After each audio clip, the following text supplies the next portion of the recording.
আসসালামু আলাইকুম। D factor এমন একটা জিনিস যারা ম্যাচ হারবে ভাই তারাও ম্যাচ জিততে পারে এই ভাই ডি ফ্যাক্টরের কারণে।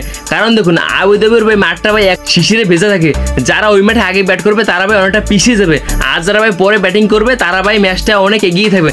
আমাদের এখন দেখুন এশিয়া কাপে সবকটা ম্যাচ হবে এখন আবুধাবি মাঠে। এখন আমাদের বাংলাদেশের জন্য একটা টাফ মুভমেন্ট হতে পারে এইবার ডি ফ্যাক্টর। ডি ফ্যাক্টর এখন আমাদের বাংলাদেশে যদি সবাই এখন আগে যদি ব্যাটিং যদি করে তাহলে আমাদের বাংলাদেশের জন্য অনেকটা ক্ষতি হয়ে যাবে। বাংলাদেশ এখন টস জিতে তারা ভাই ফিল্ডিংয়ের সিদ্ধান্ত নিলে এখান থেকে বাংলাদেশ অনেকটা ভালো হবে।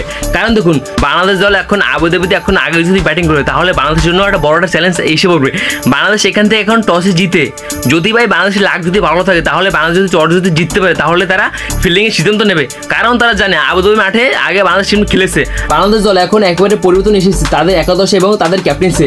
বর্তমানে বাংলাদেশ টিম অনেক উন্নতি করতেছে টি-20 সিরিজগুলোতে। বাংলাদেশ এবার এশিয়া কাপে গিয়ে অন্যরকম একটা খেলা খেলবে এমনটাই বলছে সবাই। বর্তমানে দেখুন বাংলাদেশ একাদশটা অনেকটা শক্তিশালী হয়ে গেছে।